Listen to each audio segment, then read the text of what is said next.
There's an interesting passage in Joseph Campbell's book, The Hero with a Thousand Faces, that follows a discussion of how elixirs of immortality have appeared in ancient myths. These material substances that grant youth and eternal life has had its legacy too in our modern-day superhero films. But the Hulk, specifically Bruce Banner Hulk, finds its counterpart in another sort of myth. Joseph Campbell writes, "Another image of indestructibility is represented in the folk idea of the spiritual double, an external soul not afflicted by the losses and injuries of the present body, but existing safely in some place removed. My death," said a certain ogre, "is far from here and hard to find, on the wide ocean. In that sea is an island, and on the island there grows a green oak, and beneath the oak is an iron chest, and in the chest is a small basket, and in the basket is a hare, and in the hare is a duck, and in the duck is an egg, and he who finds the egg and breaks it kills me at the same time." Long before Voldemort's Horcruxes and Davy Jones's locker, the idea of a far-removed soul, which makes its host near indestructible, has been told everywhere from Greek to Norse to Anglo-Saxon myths. But whereas for these mythological figures, their spiritual double is contained somewhere outside of their body, Bruce Banner's alter ego is much closer. It is right inside of him. The introduction of psychology in the early 20th century has made it possible for us to interpret magical powers not so much out there in the world, but in our own psychological transformations. The psychoanalyst Carl Jung wrote, "We bid farewell to that miraculous world in which mind-created things and beings move and live. Sooner or later, we had to understand that their potency was really ours, and that their significance was our projection." Now, the popularity of fantasy and superhero films is a clear sign that we did not, in fact, bid farewell to the world of magic. But what Jung means is that we see ourselves in the world, and we think it is responsible for things that happen in the human domain, refusing to realize that we ourselves could be responsible for them. It's like when Jen Walters complains that some journalist has given her the name She-Hulk, and the public has embraced it. She doesn't realize that her refusal to identify as a Hulk and shape her own narrative allowed others to give her that name. I am Iron Man. Is it too late to change the name? You're the Spiderling.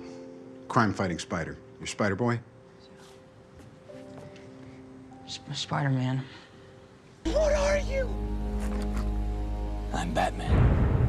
Of course, other people will give you nicknames, but sometimes you can change it, or you can do it first. In Life of Pi, for example, the main character Piscine is made fun of because his name sounds like pissing. On the first day of a new semester, he forcibly introduces himself by another nickname, over and over again, until he is known at school as Pi. In She-Hulk, Jen Walters does go on an interview to clear things up, but the show seems to think that other people will just ignore her wishes because they are inconsiderate and stubbornly driven by their own agendas. Bruce Banner appears misguided by forcing her to accept his help when she doesn't want it. Other lawyers underestimate her competence. The media scoops and delivers only the information and messages they want. Men catcall her and try to kidnap her. Social media users are sexist against female superheroes. It seems that almost every person in this show is insufferable. Whether or not this is a projection that the writers of the show put onto the world of the She-Hulk, we can only guess. It is just worth pointing out that Jennifer Walters herself has moments of insensitivity, like here. My life wasn't taken away. Really? Oh, so you didn't wind up alone? Hiding away on some remote beach with no friends, no relationships, never seeing your family, and definitely not dealing with a decade's worth of trauma? The show displays moments of self-contradiction, which is typical of insufficiently self-aware and self-integrated psyches. Watch this, for example. In the MCU, outside of the characters we see in season 1, who could use Jen Walters' legal assistance the most? Oh boy, I mean, nearly all of them, because they've all done so much property damage Right. that, like, how are none of them in trouble? Bruh, you know, that's about $1 million worth of damage back there, by the way. You have the right to remain silent. I choose to waive that right. Jen is supposed to be hyper-aware of the damage control required of a society to support superhumans, and yet she seems quite careless with destroying property herself. As I'll explain later, hypocrisy and doublethink, which is the totally normal and totally widespread condition of being human, is the reason why Bruce had an alter ego, and why he had to try so hard for so long to integrate his personality. For now, just notice how Jen falls into the general pattern of insensitivity which characterizes people in this show. Now, the assholery of the people around Jen is not her fault. It is unreasonable to ask anyone to respond gracefully to this self-absorbed idiot, for example. But Jen isn't supposed to be just anyone. We ought to be seeing a super individual, someone whose patience and wit had been honed to deal with dramatic threats, unbothered by the more meaningless annoyances. Watch this scene, for example. Ow! Hey! Nothing? Are you nuts? Sure, Sam. Threatening the safety of everyone on this ship isn't funny. No offense, Doc. Yeah, it's all right. I wouldn't have come aboard if I couldn't handle pointy things. Bruce is not fazed by Tony because his life was filled by far more intrusive and malicious forces. Jen is not this way.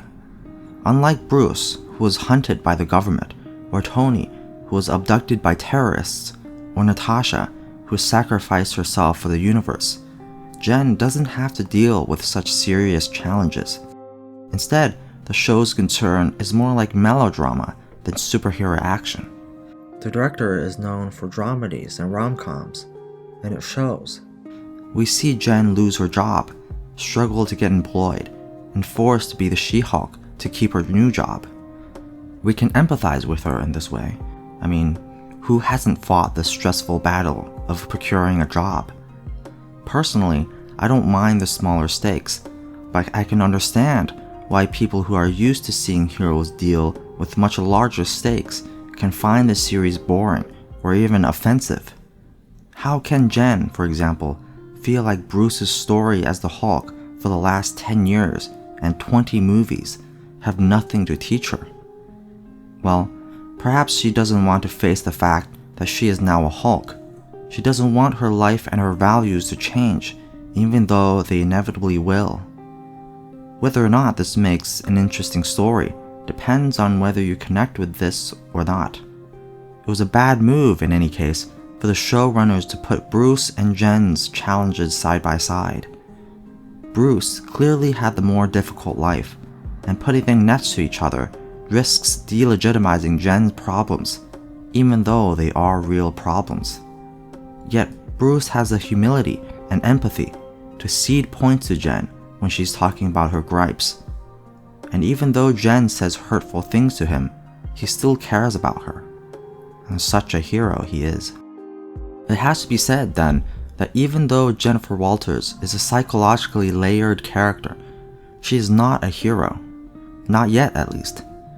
Like I mentioned, up to this point, Jen has not had to face any of the dangers, trials, and sufferings that heroes must risk in order to rise above themselves and affect their environments. Jen is not altruistic like Bruce. She does not fear, like Bruce feared, her own destructive capacity as a superhuman being. Okay, I'll be careful. You can't be emotional. Forget Hulk rage. Just regular anger means death and destruction for everything and everyone around you. And I'm telling you, when people start seeing you as a monster that never goes away.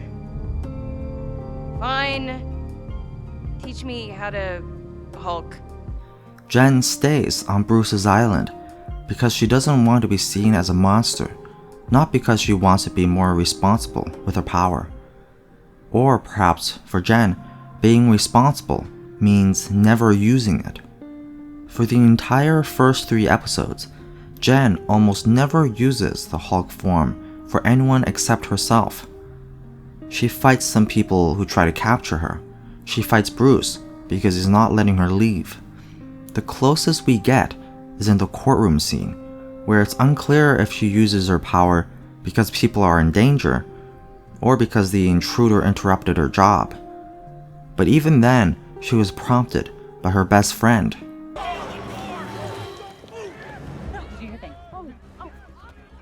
Right now in front of everybody? Yes. Come on, civic duty. Jen, come on. Oh, God, I really like this outfit. That's the only scene she grudgingly uses her power to help others. The main conflict in the story is to prevent the change in her life from destroying her career, not to help others from threats, including herself. Jen is trying to save her own life, trying to avoid the risks and consequences of possessing heroic goodwill. As an attorney, she is well aware of the damages that superheroes are asked to pay, and she's not willing to sacrifice it yet. Now, this may very well change. As of me drafting this script, only 3 episodes of the She-Hulk are out. We may learn that Jen is a hero after all, or that she experiences some fundamental transformation to become one. As of now, however, there is no sign of that happening. Jen also doesn't have to fight the imposing battle of her own mind. This can't entirely be blamed on the show, since she's also this way in the comics. The Hulk persona for Bruce Banner is a projection of his own anger and fear. It is what Jung calls the shadow. He writes, "Closer examination of the dark characteristics of the self reveals that they have an emotional nature, a kind of autonomy, and accordingly, an obsessive, or better, a possessive quality. Emotion, incidentally, is not an activity of the individual, but something that happens to him. In this way, you can say that Bruce Banner projects his dark characteristics onto his alter ego, and tries to bury it most of the time. Bruce refused to see that the green hulking body is his own body. The shadow, Jung says, is a moral problem that challenges the whole ego personality, for no one can become conscious of the shadow without considerable moral effort. This act is the essential condition for any kind of self-knowledge, and it therefore, as a rule, meets with considerable resistance. This is why it has been so difficult for Bruce to negotiate boundaries with the Hulk. Even though in moments he takes the courage to trust him, he doesn't see the Hulk as himself, but rather as the other guy. Jung says as much. The cause of the emotion appears to lie, without a shadow of a doubt, in the other person. But Bruce overcomes this. He sacrifices his human body for an integrated self. For years, I've been treating the Hulk like he's some kind of disease, something to get rid of. But then I start looking at him as the cure. 18 months in a gamma lab. I put the brains and the brawn together. The heroic journey is about making such sacrifices of the hero's own accord. Up to now, Jen hasn't had to make that sacrifice. Like I said in the beginning, Bruce Banner Hulk is a descendant of a long and far-reaching lineage of mythology. Traditionally, women in these myths have often been featured not as warriors, but as mothers, princesses, goddesses, priestesses, and so on. But it's not like there's no examples at all. A brief scroll down the Wikipedia entry shows a long list of female warriors in history and myth, from Mulan to Joan of Arc.